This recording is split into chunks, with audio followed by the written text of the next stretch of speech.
का अच्छा भाव था। एक बार कोई महान संत आए, अब इच्छा हुई, घर वालों से बात की कि मैं भी संत के दर्शन को जाऊंगी। घर के कुछ साथ लिए चली गई। ऋषि वेदव्यास थे जिन्होंने महाभारत को लिखा, तो कुछ शुरुआत थी, सारी रचना तो बाद में हुई।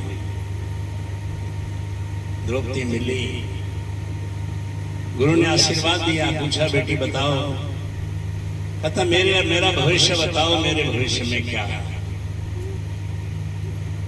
कहने लगे कि देखो कुछ समय लगेगा, तुम बैठो।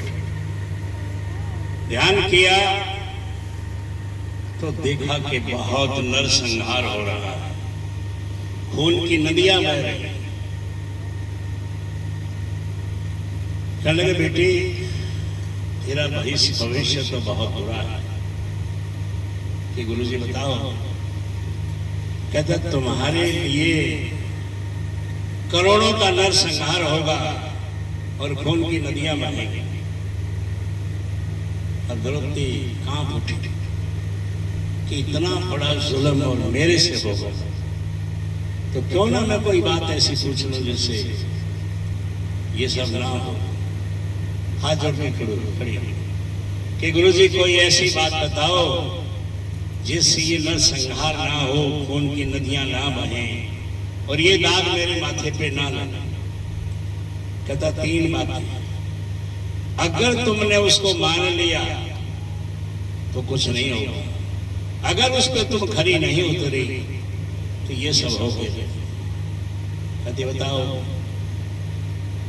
कहता पहली बात तो ये किसी का बुरा नहीं करना, किसी को बुरा शब्द नहीं बोलना,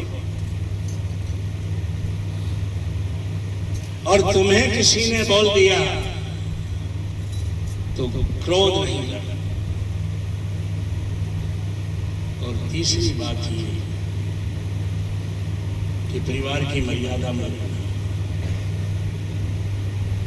संकल्प किया कि हाँ मैं भरसक कोशिश करूंगी कि ये सब ना हो। लेकिन होनी हो बरवान जगत में ब्रह्मा जी भय खाते हैं। कौरवों के पांडवों के परिवार में पांडवों की पत्नी बन के आई। कौरव राजा थे और उनका राजकुमार था दुर्योधन। धृतराष्ट्र राजा होते हुए भी प्रजा का ही सोचता था। लेकिन कहते हैं कि भले के बुरा जानता है मिट जाता है वंश, और इसी तरह बुरे के भला होता है। हिरण्याकश्यप के प्रहलाद हुए उग्रसेन के वंश, दुर्योधन हुआ। हर बात में धृतराष्ट्र की फजीलत होती है, कभी कुछ बखेड़ा करता ही नहीं। अब एक शीश महल बनवाया और कौरव पांडव उसको देखने के लिए, इधर से दुर्योधन, इधर से पांडवों का परिवार। तो वहां एक रास्ता था, सही माना में तो वो पानी का नाला था। लगता ये था कि रास्ता है। दुर्योधन उस पर चलने लगा और पानी में फिसल के गिर गए। द्रौपदी ने उसकी हंसी उड़ाई और रंग कसा कि अंधों की संतान अंधी हो। वही दुर्योधन ने कह दिया था कि मैं छोड़ूंगा नहीं इस बात का बदला। और फिर जो राजा महाराजों में प्रणाली है जुआ के लिए, कौरव और पांडव जुआ खेले और शकुनी उनका रेफरी था, बताने वाला कि क्या हो रहा है। सारे पांडव सब कुछ हार गए, कुछ नहीं बचा। शकुनी ने कहा कि तुम्हारे पास कुछ नहीं है, द्रौपदी को दांव पर लगा दो। अब कुछ नहीं, द्रौपदी को दांव पर लगा दिया, द्रौपदी उसमें हार गई। अब हारने से कौरवों की संपत्ति हो गई। तब दुर्योधन ने उसे ऐसा बदला लिया कि उसका चीर हरण करवाया भरी सभा। जहां भीष्म पितामह जैसे महारथी थे,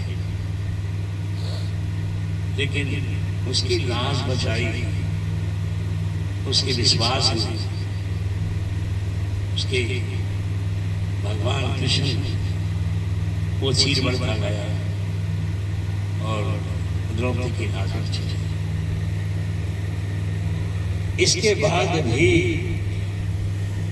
यहां तक भी कुछ नहीं हुआ था, लेकिन परिवार की जो मर्यादा थी वो नहीं रही और महाभारत का युद्ध होके रही। 18 दिन में लाखों क्या करोड़ों लोग मारे। अगर गुरु के बताए हुए उपदेश में वो चलती तो ये नहीं होता। और ये महाभारत एक आदिकाल की बात नहीं, आज भी महाभारत हमारे अंदर है। अगर हम इन नियमों को मानेंगे तो आपका जीवन सफल है, अगर नहीं मानेंगे तो फिर महाभारत होगी। सब कुछ कराया फिर। इसीलिए संत महात्मा महापुरुष आते हैं और हमें समझाते हैं। परमपिता मगनानंद जी साहब ने कहा है, मगनानंद संसार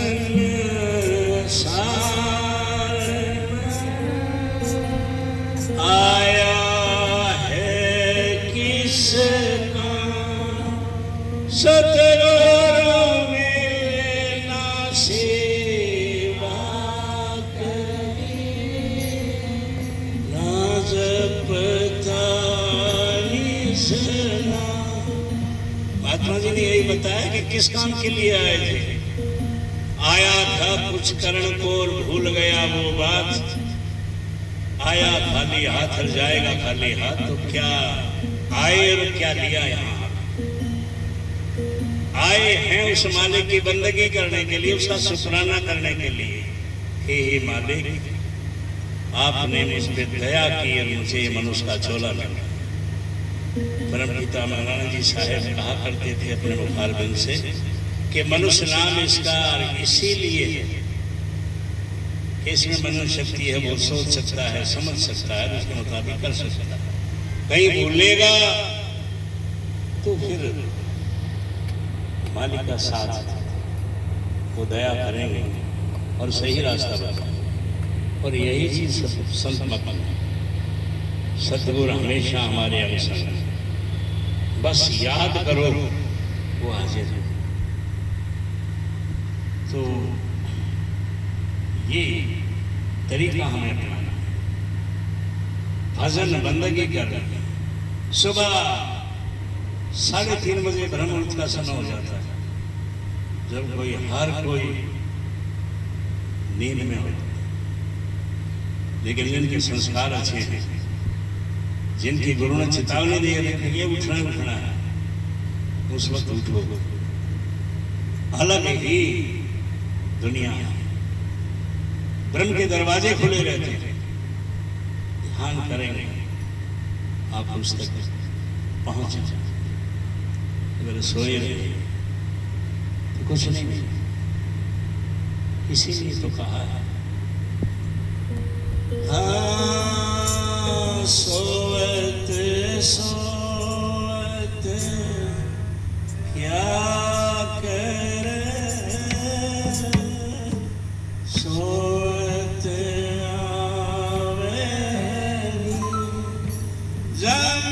सेरा